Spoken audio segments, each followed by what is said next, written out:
to our first episode of Lighthaven. I'm Ruth, mystery student towards the awakening of consciousness. And I'm Bianca, lightworker and avid astrology enthusiast. Now, you might be wondering, what is the meaning behind Lighthaven? Actually, we just picked the name today. And I think, we went through a lot of different ideas that all encapsulate what we're about. But the reason we chose light to me indicates clarity and focus. And if you want to get anywhere in life, you have to be very clear about where you're going, and you have to focus on it or you'll end up somewhere else. Mm-hmm. And for me, haven, when I hear the word haven, I think of safe haven. And haven, to me, just signifies a safe place for us to share our thoughts. Exactly. And we do have lots of thoughts, and maybe, not everyone a lot of thoughts. Can appreciate them. And we just needed that space so we can have that outlet. Totally. Yeah, so a bit of backstory. I think there was a lot behind the scenes in the lead up towards us actually making a podcast. And if I trace it back, I had some very deep experiences and insights over the new year. I had come through a series of patterns where I noticed I wasn't making the best choices. And I was finding myself in situations that were less than ideal. So, you could summarize it that I was struggling. Right. And from the outside, it might have looked like, everything is fine. But my internal world, there was a bit of stuff going on there. And I was lost. What do I do with it? But it was so weird. So I was at work, and I had this colleague that I was talking to about a retreat center in Costa Rica.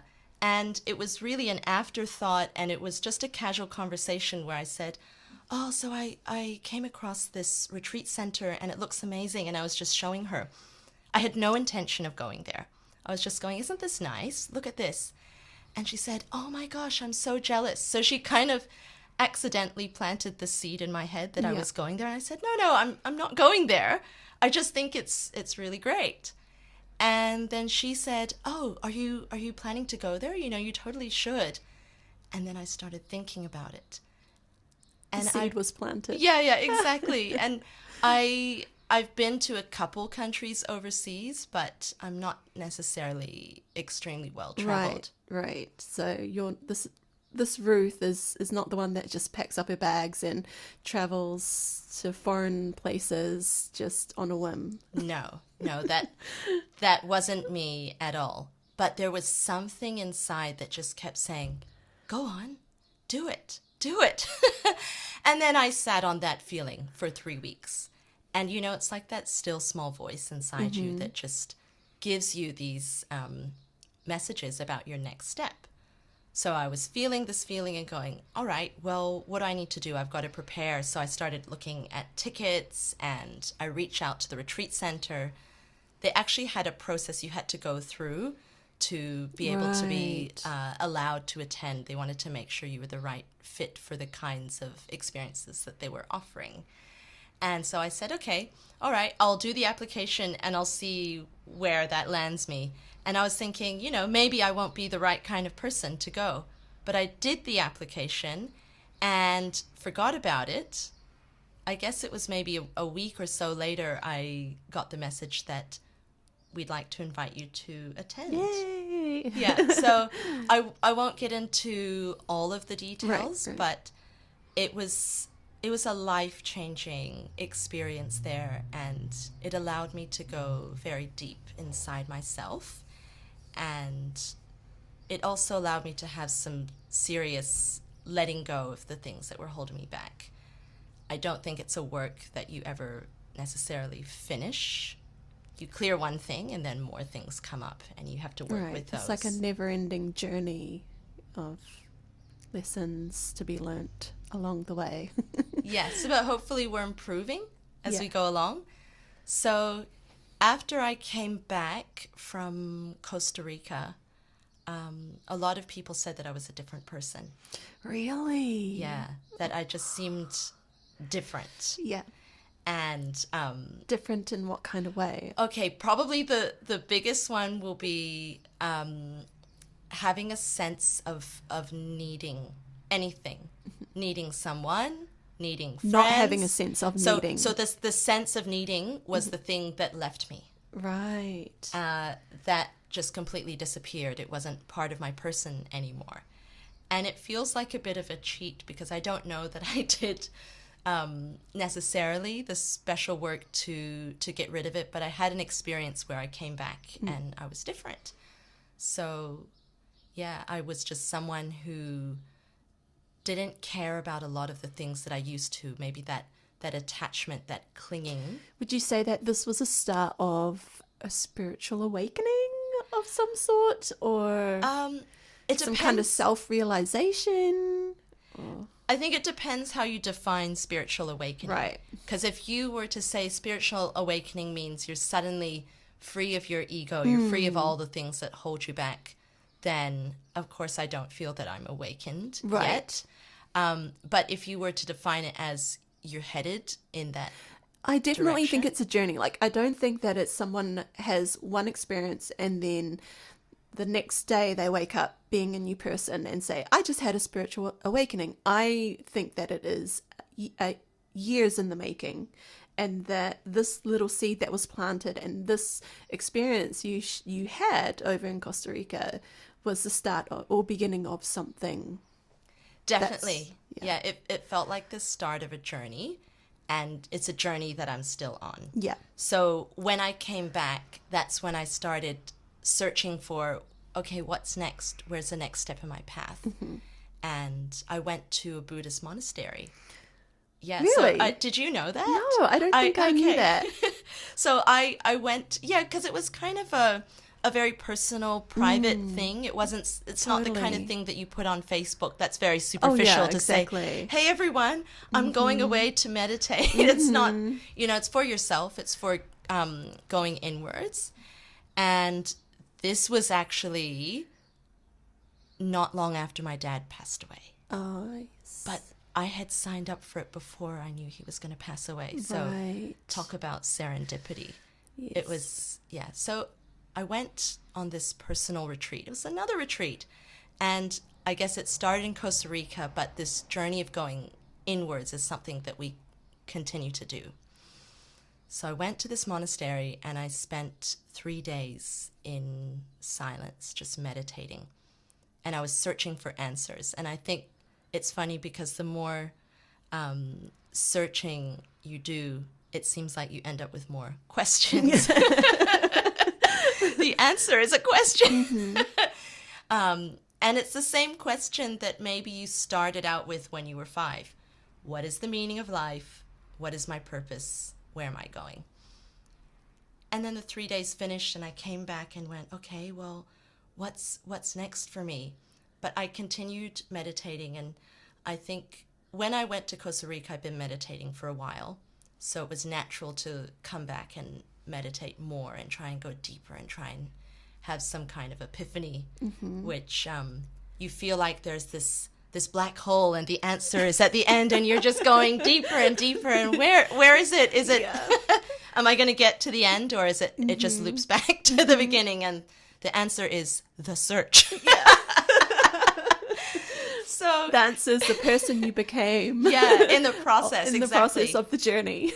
But you don't actually get some magical answer. Yeah. You just become someone new. Yeah. So I came back and I would find books that interested me and just gobble them up, and I would listen to podcasts. And I think there are a lot of influences on me that are still there, like Ram Dass or Alan Watts.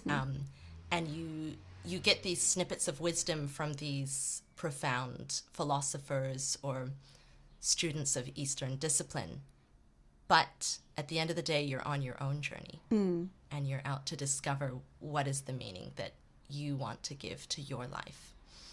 And then I started to have this new idea that was born inside me. And it kept coming to me in the same way that the Costa Rica trip kept arising, like, you need to go, you need to go. This voice that is your own internal guidance.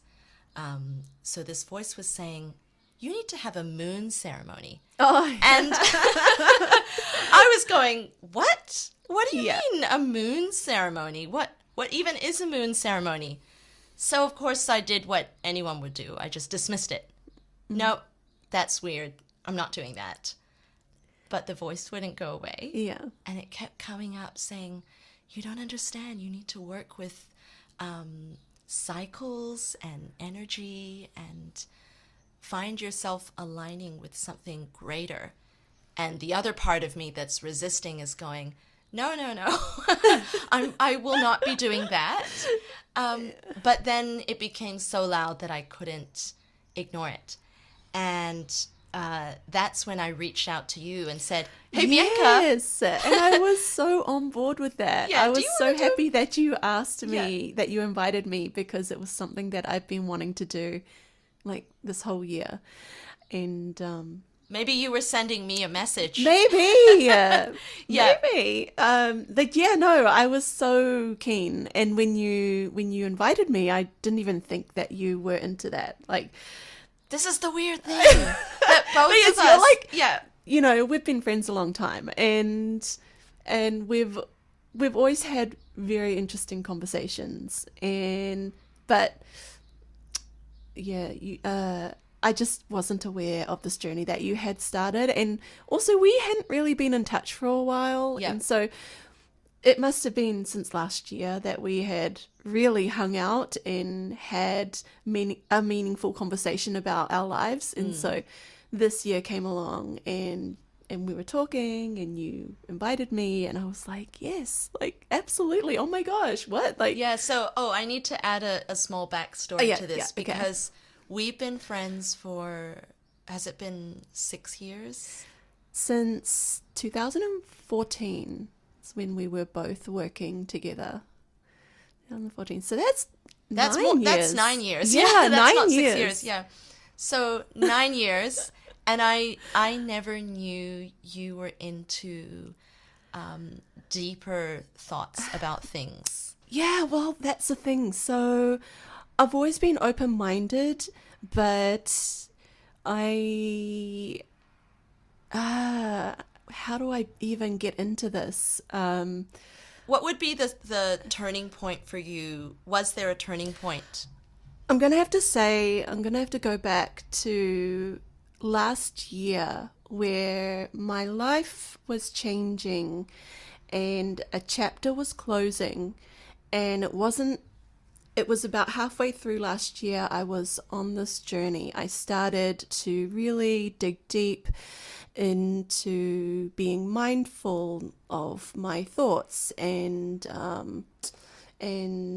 just trying to, I guess, find a sense of inner peace within myself. Because you had some challenges Yes, that you suddenly needed it. Major challenges. My life was yes, changing, and I needed to find a way to cope with these changes.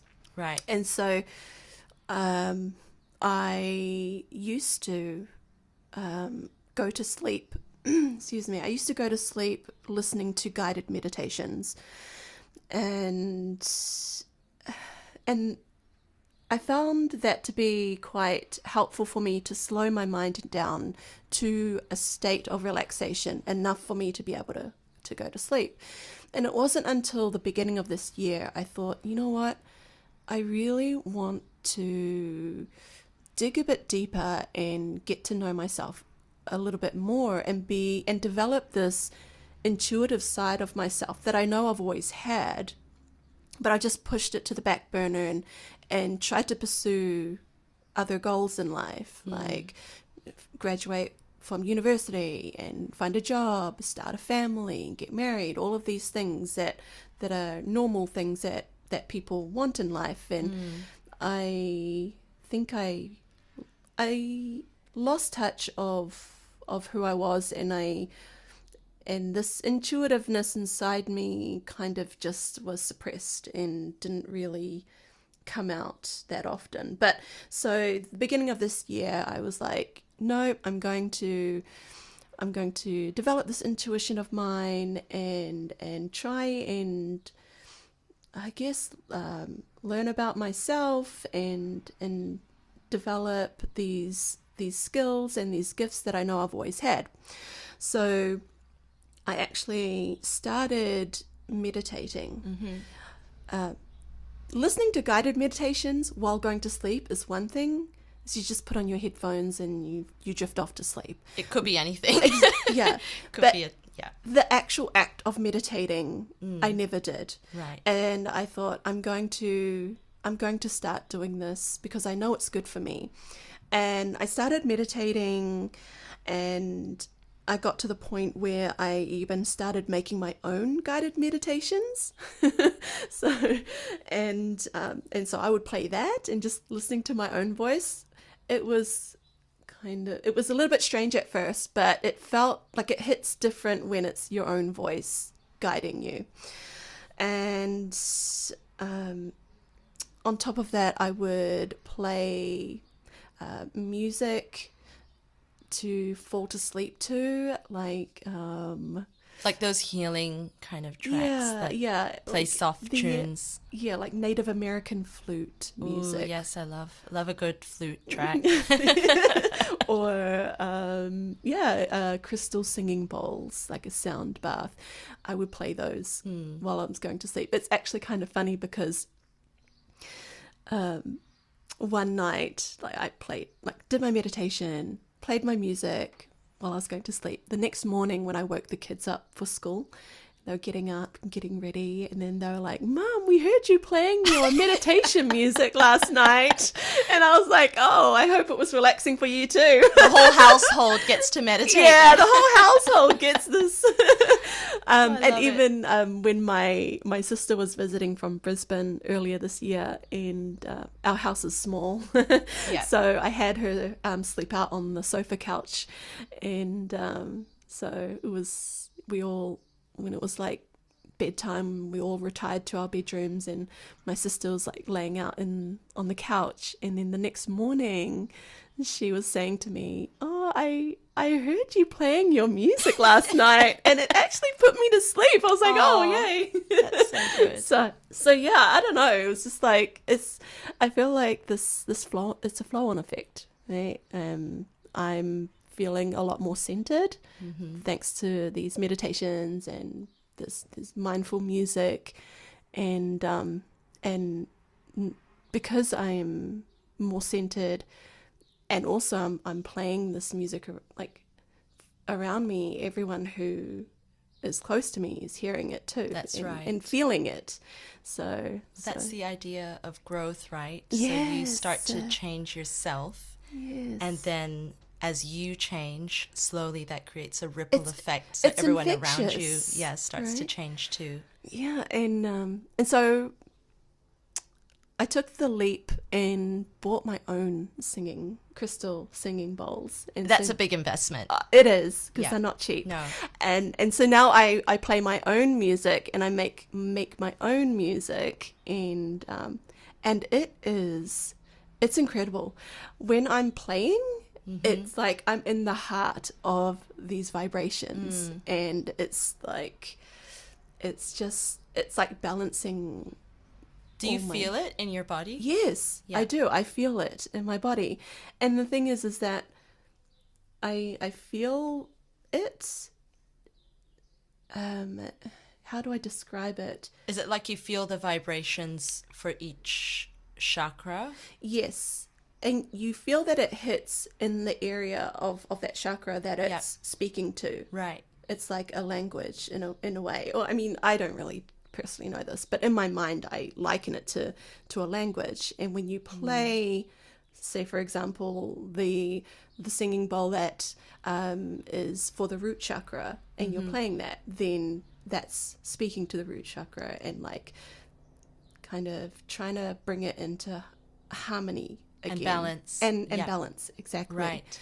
So, but the effects only last a short amount of time. So when I go to bed after I've had my little session, Yep. I'm feeling on top of the world. I feel so like I'm on cloud nine. I'm just Yep. like feeling amazing. And then the next day kicks in, and then it's like work, kids, rah, rah, rah, and then Realities of life hit. and then slowly I start to think, oh, I need to Get back to it. yeah. Oh, I need to do some meditation and Well, it's awesome. Yeah. It's awesome that you have introduced a routine that is working for you, and it's actually having positive benefits on you physically, emotionally, and the people around you.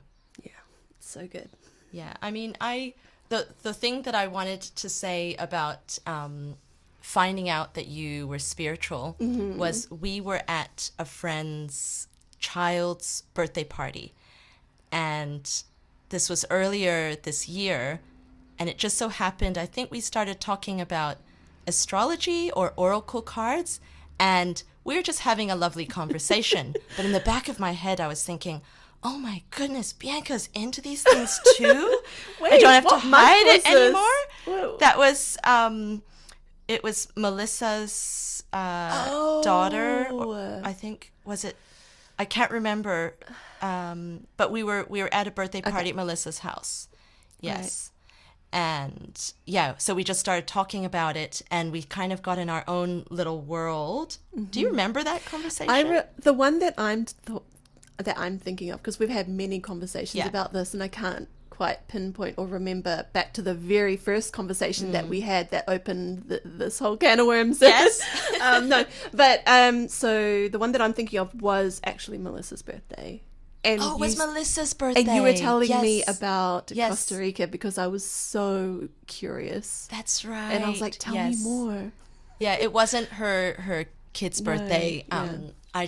We've been to That was so in many July. birthday parties at her house Yeah. that I couldn't remember. So that's really recent. In July, Yeah. And then I remember you had to leave, and I was saying, we need to carry on this conversation. Exactly. And basically it's been a conversation that's been going on Yeah. ever since. Yeah. So we just can't get enough, because we've got a lot in common. Yeah. And we never knew that we could discuss this But between even us. then, at that conversation, I was thinking, oh, okay, so Ruth went to Costa Rica, but I knew that you had gone. Yeah. I just didn't know why. Yeah. Because on Instagram and It's just Facebook some jungle and- pictures. It's Yeah, like, oh, I was like, oh, that's interesting. amazing. Yeah, cool. Great. Happy New Year's. Yes. And I was like, oh, I must talk to Ruth when she gets back and Yeah. pick her brains about Costa Rica and what it was like. And that eventually came in later on in the year when we were catching up at Melissa's birthday. And then you were telling me everything. And I was like, what? Yeah. And then something happened in August when I reached out to you, and I had a bit of not really a meltdown, but I was just like, oh my gosh, Ruth, blah, blah, blah, blah. And I need to tell you this. Oh, And I don't know who yes. else to talk to about Yes, this. I need that's someone who's right. open-minded. Yes. And then, yeah. And That's then where it got deep. Yeah, and that's the turning point where Yeah. we were, wow, we're on the same journey. We just didn't know it. True. Yes. And that's where we started noticing Similar experiences. Yes, that our past, in the lead up to this coming together to explore this journey together, Yes. we had been having similar milestones, Yes. but separately, and neither of us was aware that the other one was having that experience too. Exactly. Yeah. And it really took courage for me to reach out to you, because I was thinking, who of my friends is not going to judge me? But I know all my friends are amazing, and Yeah. they would. But I just thought, I mean, It was very takes a personal. very open-minded person, and and someone who's going to be that safe space for me to just really open up and be like, Ruth, this is actually what's been going on with me. And then you were like, tell me more. And I was like, wait, what? You going to judge me? And then you shared your My own bits and pieces. experiences. Yeah. And I was like, what? Oh my gosh, this is amazing. How did I not know this earlier? Yeah, well, I'm Yeah. glad that I could be that person for you, and that we were able to connect in that way, because it's not common that you find someone where you are on the same wavelength and you really resonate. And then you have Totally. all these common interests as well, which is what we're talking about now. And you mentioned the singing bowls. So my family is also quite musical as well. You have a beautiful voice, by the way. Oh, thank you. Thank you. So maybe we'll be able to hear it sometime. Maybe. We'll see. Yeah. Yes. I used to like singing pop songs, but now I'm more in the vibe of chanting. So Yeah. if there's an opportunity to do that, by all Nice. means. Nice. Yeah, so my dad grew up playing the piano. And when I was growing up, my sister played the drums. She was very into drums. Which one? Gloria. Oh, who's the a DJ. DJ. Yeah, so of course she had a really good rhythm. And when I didn't learn to play the drums. I learned piano. So did she, but she also did drums. You got to have a really good rhythm, and you've got to be able to have different rhythms with your hands and feet. Because it's percussion. Yeah, yeah. It's What like is- the heart of the band. It keeps the Yeah. tempo. It's like...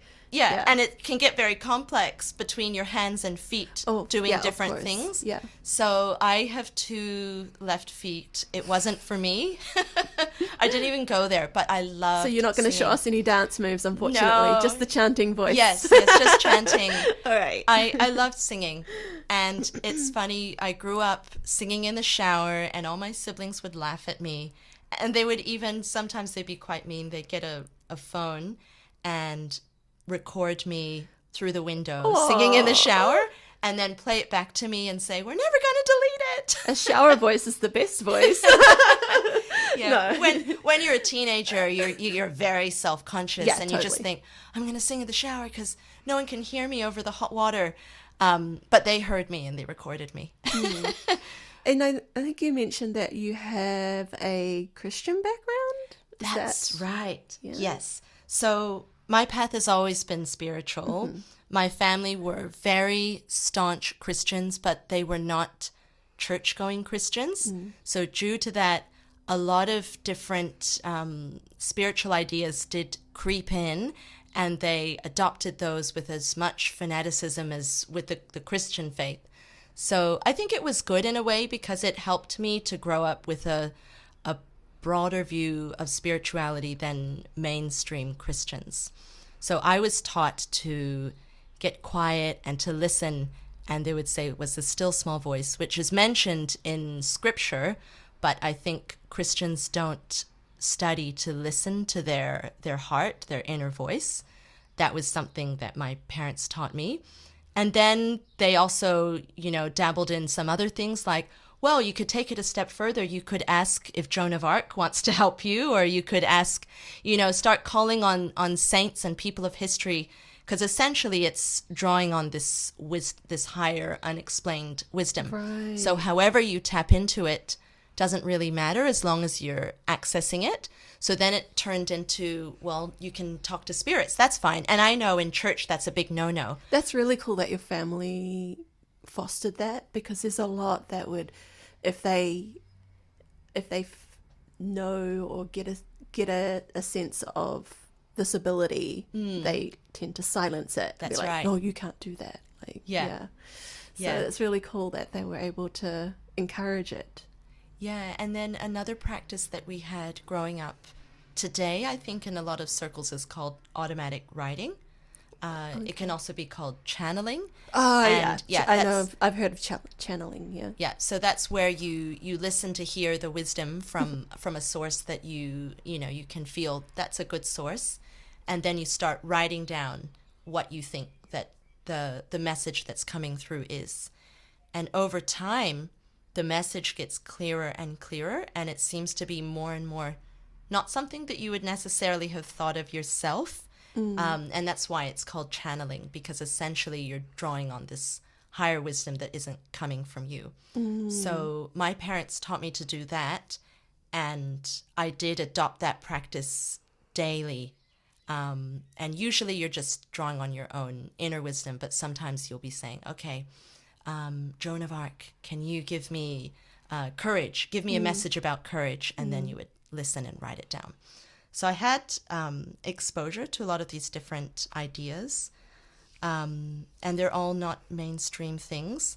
then of course when I grew up and left home, I found myself in the world, and that's where you become your own person.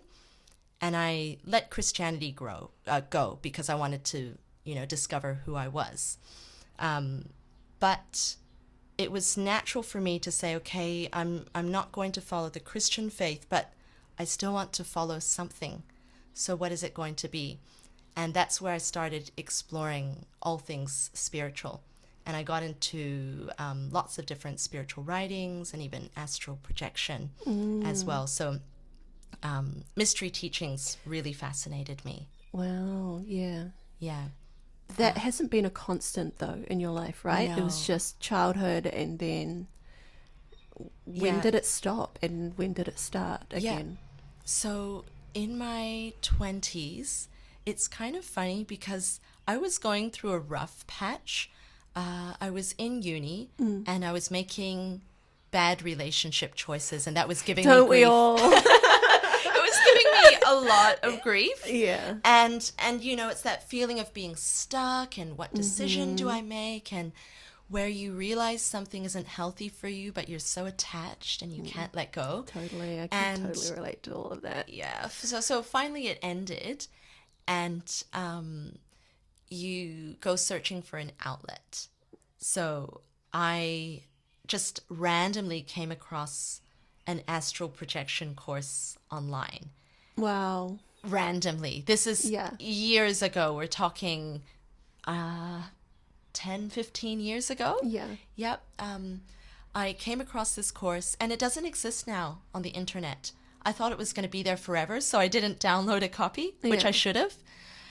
But I just started following it because I needed to have something to do to distract myself from the pain that I was in. Yeah. And the idea, first of all, I didn't even know if I could astral project, but it was just the idea that maybe I could go somewhere else. And it was kind of, for me at the time, it was a form of escapism, which is not the right approach. But it also sounds a little bit like curiosity as well. Like, Yeah, I was definitely curious. yeah, like, does this work? This sounds pretty crazy. Exactly. And I won't get fully into it, but let's suffice it to say it definitely worked.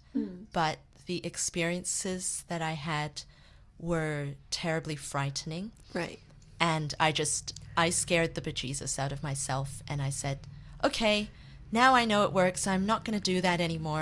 I don't think I can control the experience. Yeah, I have my own thoughts on that, but we can get into it later. It's just I have a few podcasts that I really like listening to, and one of them talks about things of this nature.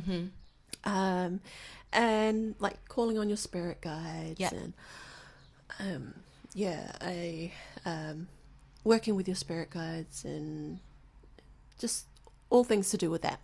And yes, like they recommend that you have rules and regulations in place to protect yourself, but also there's this concept that when you're working with different dimensions, such as astral traveling, is your astral body is Going somewhere going else. somewhere else, and your physical body is laying in your bed at night, and your astral body goes and wanders around and encounters many different things, good things and bad things. Same as this world. Right.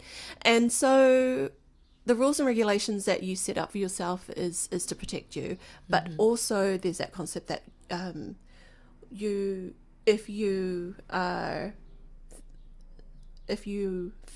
going to attract the experience that you think you're going to have. So that's if you're right. spooked and you have one bad experience and you are scared and you think, oh my gosh, then that feeling when you go into it again is going to just you're going to be a magnet for more darkness, like it's That's right. more of that type of more of those types of experiences.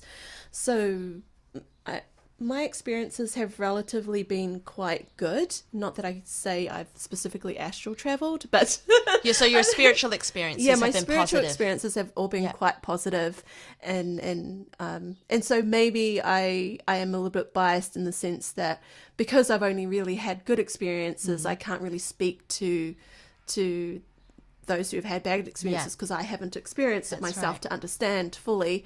So we'll see. But I do feel like because I've only had really good experiences, um, yeah, maybe it is. So It is you that would be thing. keen to astral travel. Yeah, I totally would. I think I could do it, but oh no, actually, when I'm saying I've only had good experiences, no, I have had one kind of scary experience, but it was it all turned out fine in the end, and I figured out why later on Yeah. down the I don't know, 5-10 minutes later, what was going on, and then I was like, wow, and then I was like, my mind just was opened, like, whoa, this was scary, but now I understand why, and now I'm like, You're okay with it. yeah, and yeah, so Yeah, fear is such a negative emotion.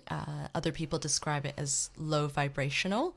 So definitely if Yeah. you are astral projecting or if you're opening yourself up to spiritual things, whatever level of being you're at, you're just going to see more of that. right, So if you have problems with fear, you probably need to work on that first. But in my 20s, I didn't know that. yes, exactly. So I think that You now... just went in completely blind, not realizing that this was real, and Yeah, that I you're didn't going to believe it. experience something you can have real experiences with this. That's right. Yeah, so I think if I were presented with the opportunity to try it again, I would definitely be less fearful, or if I did have fear arise, I would just observe it and try and understand it. Like the same as for you, how it went, where when you have understanding, that kind of dissolves the problem because you know why. Exactly. Yeah, that's the fear of the unknown. Like, why Yeah. is this dark man with no face coming towards me? Yes, This is and very it's- scary. Oh, it's your childhood trauma. Oh, that's all right. I welcome it. Yeah. I embrace it. I embrace every my part of arms myself. wide open. Yeah. Exactly. Yeah. So, just to summarize, very musical family, lots of religious worship. So I guess that's where the singing came from. And now my view on music is much more expanded. I think that music is all energy and it can be positive or negative. So if you listen to a good song, that's going to cheer you up. And if it's a song that's full of profanity and cursing and bringing people down or saying your life is terrible, then you're going to feel bad when you listen to it. So music is very important to me in that it can instantly change our state. And it's something that I'm very passionate about. And then yoga and mindfulness are also a key part of my spiritual journey as well. So I got into this 2 years ago, and it wasn't out of necessarily a need like, I'm so stressed, I want to be more mindful. It was just, oh, I like that. I like yoga, I want to do it. And I didn't know what I was getting into. Yeah, I've always liked yoga. I just haven't really gotten into it as much as Yeah. I would say that you have really embraced it. You're like the yoga expert between the two of us. I wouldn't call myself that if I compare myself to people at the yoga studio, but who's comparing? I just, I practice it as much as I can. I try to practice it every day, which sometimes your day gets really busy. So I try and do even 3 sun salute or vinyasa flows that can take 10-15 minutes before I start my day because I've got to go to work, I've got things to do. But just having that flow can be very energizing. And being in yoga and mindfulness practice is what gradually introduced me to all of the philosophy around it, and that it's not just exercise and it's not just well-being, but it's growing as a person and it's becoming calmer and working on yourself, and that there's actually work to do. You can find pockets of your life that need a light to shine on them so you can examine them and heal. And that's been all of what I've been embracing as I go along. And in meditation, I can't say that I've had those ecstatic experiences that some of the saints have had where they realize samadhi, or they, realize the true nature of reality. I'm hopeful. I definitely want to get there one day. But I've found that meditation has given me this incredible peace and resilience Exactly. that I never knew I could have in myself. At the very least, that is what you gain from it, is that inner peace. And sometimes, that is all you need. That's right. And I found that to be so true. Yes, it was last night. So my son, Kalen, he's been really sick with a cough. And it just started Friday afternoon. I noticed, wow, he's coughing really bad. And then it got worse and worse, and it got quite chesty. So I was feeding him soup and keeping him in his room and just telling him to lie down, and he felt very hot. And then I was out in the living room, and all of a sudden I heard him crying. And he said, "Mom, come quick, come quick." So I ran to the room, and he had vomited. Oh, no. Yeah, everywhere. It was on his Chronicles of Narnia book, which is a very thick, expensive book with a collection of stories that he got from my brother for Christmas. So it was all over that. It was on his soft toys. Oh. It was on the edge of his bed, and it was on the carpet, and some other books and things as well. So what would you say would be the typical reaction to something like that? I would freak out. No, I'd be like, "Oh my gosh, are you all right?" What? But I don't know. Yeah, I mean, you're very zen too, so you're just like, okay, let's deal with the problem. But no. But I think I can think of other people that I know that would flip out over that and just go, "Oh no, this is terrible. Oh my God, everything is a mess," and just be crying over the book that's now soiled and crying over the carpet. And this is the philosophy that I'm embracing, where you have to embrace the truth. Yeah. The truth is there's vomit everywhere, and we're still okay. We've got to be Yes. okay because here we are. So I didn't react, and I just calmly went about cleaning it up, and then we got it all cleaned. And even though I remade his bed and put a fresh sheet down, he wanted to sleep in the living room. So, okay. But because I'm so used to observing, I was observing myself in the situation and going, "Oh, wow, this is really nice. I'm not reacting to the situation, and I can just be calm and address what we need to do and then move on." So I've noticed that my practice is deepening, but it's something very personal. So you can study all of these traditions and practices, but you have to find what's right for you. And then that allows you to go deeper, and it's all about self-discovery, really. But you've also had things that you've been studying as well. Yeah, so I mean, I this year I really started getting into astrology. And I've always been curious about it. I was like the average person who knew their sun sign and that was it. And then I just I went a bit deeper into it. And When did that start? it was the beginning of this year, I would say. During the summer, January, February, March. And I realized that, wow, it's going to take me a lifetime to learn because it's so much. But it opened my mind to seeing that how every planet has a part to play in your life, and how it plays out in your life, or how you're affected by the planets. And So it's that idea that there are greater forces at play. yes, exactly. And I feel like I'm just scratching the surface, to be honest. Like I meet people. I went to an astrology event last week Sunday, and I met someone who had when we're, introducing ourselves.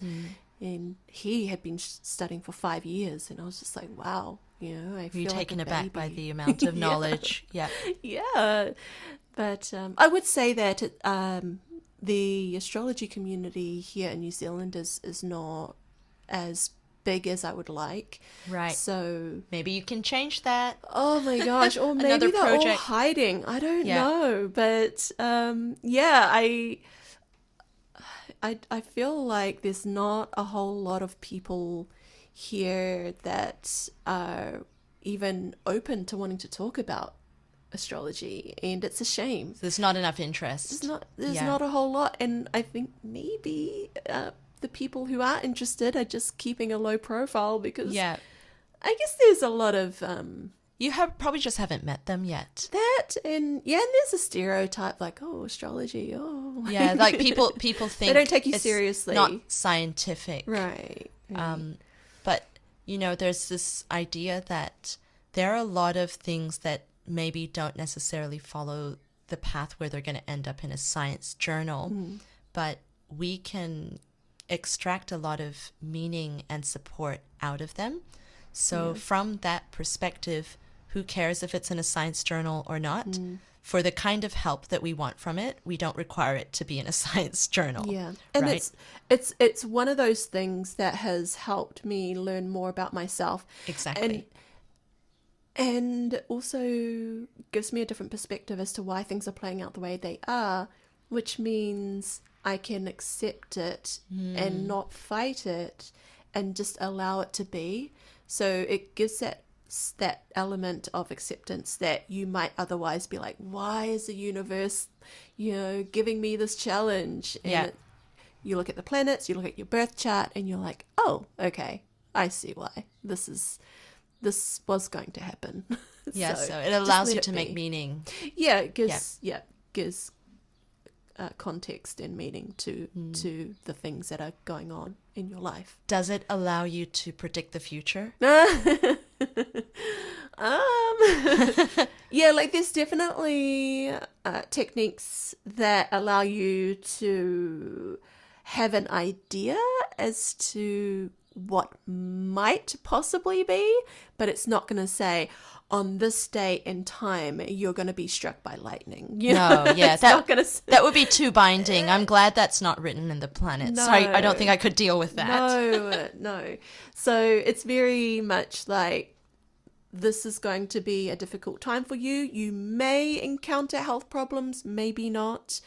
So you can look ahead and be like, oh, okay, this is going to be a challenging year for me because this planet is going through this part of my birth chart, and I just need to be prepared for that and understand that if something bad happens, it's because of this. Yeah. Or you could also see the good planets going through a good area of your chart and be like, oh, okay, I have something to look forward to. Maybe it's going to be growth and expansion for the year to come. But normally it's a combination of many things playing out over the course of the year ahead. Right. That's going to happen, and but we can always look to see in the future what might be. Right. But it's not set in stone. Of course. Otherwise, you would have no part to play. Being here, you just be everything would be automatic. Yes. So of course, you can have contributing factors and variables, but you can still make your own choices. Yeah. And so would you say that it informs you so that you can make better choices? Yeah, absolutely. And